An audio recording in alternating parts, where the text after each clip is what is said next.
Attention gamers. Real talk. Are actual bots getting put in actual lobbies, or is there something about supports getting buffed 650 straight times because bot lane is quote unquote weak, being dragged down by ADCs that is every sped ape who plays this role playing like a beginner bot on an Etch-a-Sketch lately? I swear every game I'm getting supports who are doing stuff like this. To the point where I am actually typing out captchas in chat only to get no response, but the incredibly sus behavior in an Emerald Elo game continues. Then I get Karmas who AFK with auto attack on, which has me originally thinking they are just trying to help time the turret last hits for me, but after further investigation they are just a board certified moron, with their explanation being that they are trying to have the same as the enemy support, as if that argument holds any logic, all while having less vision than me, who the world knows is allergic to warding. So someone please explain when support became the role to play on your second monitor while watching anime about incest on their main monitor. Anyways, today I want to quiz my audience to answer this question. What typically only brings value by doing damage, has no to little CC or other use, gets targeted first in team fights, and scales the best into the end game? If you said ADC, you are wrong, because Karthus does all of those things 10,000 times better, because when you position worse than a raw cucumber at an all-female prison, you can just jam your dead grubby fingers into your alt key and do more damage than a sweaty prepubescent cross-dressing ADC could only dream of. And know that Uncle Rito has found zero issues with putting this historic oversight into the game. We can abuse the absolute asparagus piss out of this pick, and today I'm going to show just how freaking free this is. So sit back, abuse my subscribe button until it turns blue, and let's get into it. Alright, so game 1, I'm thinking my strategy will be just to spawn pop rocks under hooded midget employees until I get ult, and then just spam that every time it's up, but the supports want to twist each other's nipples upon meeting instead, so I toss out some M&Ms, but the prude says she'd rather die than to flash me, so I get a free first blood. I have to admit that the mute harpist is being more in their face and annoying than a neon stream, and I'm all for it because I can come in and plant a few blue onions under the blonde hottie and cash another paycheck. She's continuing to throw more unwanted shit in their face than a YouTube pre-roll ad, but I told her I'll only join this dance if she plays the gold song, and when she does I light a fire under that little dragon tadpole's ass, which puts it low enough to get Sizzle slaughtered.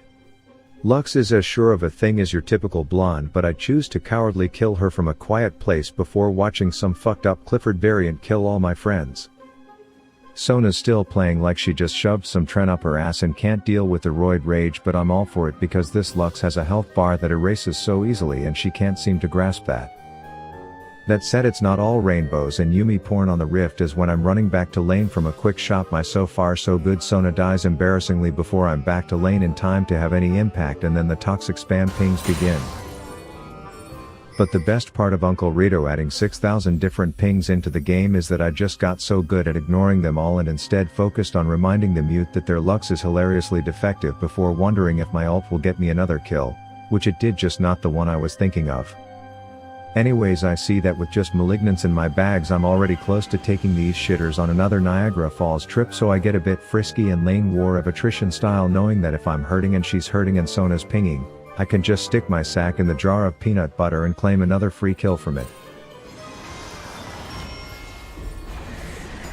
My support is now being quite nomadic, but it's okay because Big Fisty Felicia is in the area, so I deploy the Sierra Mist Zone and chase this dumb blonde down, begging her to turn around so we can hear her say bye Felicia, and then it's looking like the double, but my recording unfortunately cut out here for a second and I had to restart it. It was around this time that I learned someone pissed in our jungler's Cheerios this morning as well, and now knowing that we had multiple fragile egos on the team, I came to expect a level of tilt that I would try to salvage by just jamming my fat Italian nose into my alt key every time it was up.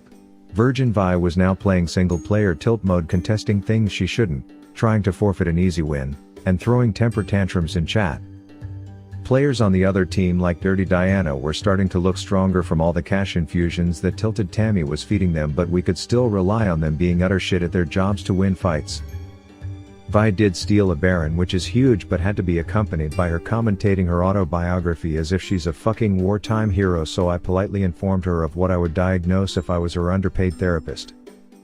Anytime she died, it was obviously the fault of whatever other teammate was around her at the time of her death, but I didn't mind because with every passing minute, I was channeling another waterfall of pure unavoidable Zeus piss to claim more cash. When I would see their team's quote-unquote damage dealer, I would quickly throw a wet wall in the little chipmunk's face before bath bombing him. Sure, Silco's mutt did scratch my eyes out here and there, but I had a few seconds post-death to read my own obituary to him as he died, and I came back to life.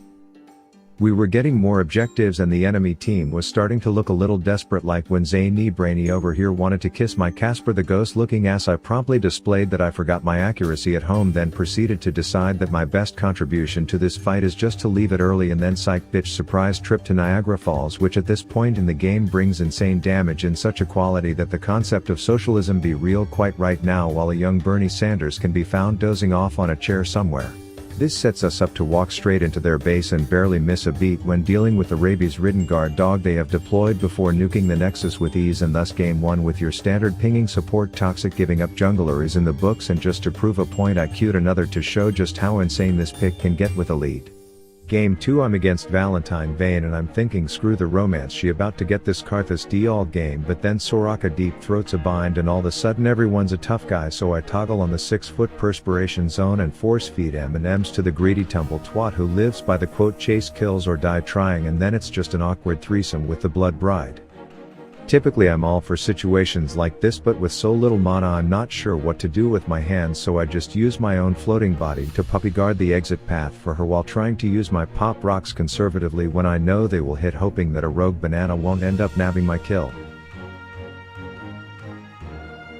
At this point I'm level 6, so when Heart Rock Cafe Gosu over here wants to marinate in bad positioning for a bit, I'm all for it because I can tickle her till she's primed and then trigger an ult. That fails, but never fully, because this is just busted nuts awesome playing this champ instead of an ADC, not to mention I racked up a fat assist from that failed ult as well. My heel whore goat of a support does contract a chronic case of ligma and has to back out, but the enemy team gets word of this and tries to abuse the fact that I'm flying solo for a bit, but little do they know this particular floating Statue of Liberty doesn't let somersaulting Valentines roll all over him, so I fight back until I realize that my lack of accuracy means I should just hide under tower, hope for one last heal, and then laugh in the face of the purple prom queen who thought she was going to get away with such bullshit.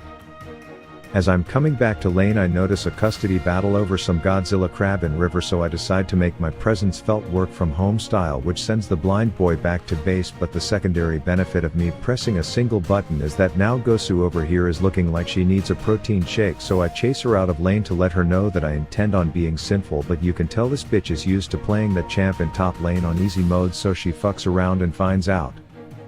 I'm then just reading the gospel waiting for my cab to arrive when I see a hoe trying to kill my camera, so I volunteer as tribute to play in the I'm fucked Hunger Games, but Soraka isn't your modern day OnlyFans model, no, she's like ass pics later. I'm saving a life right now, and with that I survive what could have been a bad situation. At this point I am actually learning to look around on the map because the opportunities for kills are now endless. But hey, at least I know the next time my team is fingering each other's belly buttons in the enemy forest for no reason, I can insert myself and a few pop rocks under the prom queen to deter against any ugly chase from occurring. Anyways, I'm not sure what it is about Vayne players, it's like every single one of them just spent 12 straight hours watching 1v5 montages of that champ until they've reached the point of enlightenment themselves, only to come crashing down to the crippling reality that they are dog shit at this game, and I can just push a single button to outplay them before taking tower and enjoying another complimentary assist, courtesy of Niagara Falls.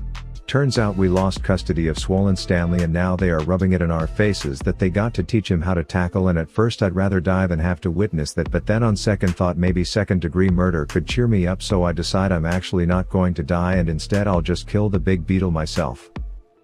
23 minutes into the game, everything I've learned about MOBA strategy and Silver Elo is telling me to sit mid until it's over and to abuse any Amelia Earhart simp in my way. My ult is ready to come out and play just about once every minute now, so I prime my victims until they have just enough health to give them hope, and then I waterfall for the win. At this point I'm 9-0 and I'm thinking there's no amount of buggy broken bullshit in this game that can stop me until I remember that Leona and her hitboxes are in the game. But it's cool because I'm still rocking a large A penis, which means diabetes isn't the most deadly thing that will come from my pocket M&Ms.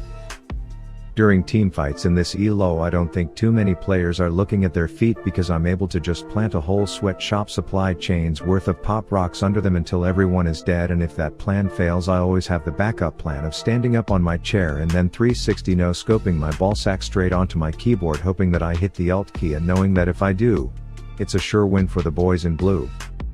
And so with that, I'd like to say I'm enjoying the fact that Malignant's Karthus is in the game and it's an acceptable bot lane pick, and I apologize to any right clicker who has to deal with it. Subscribe please and rab out.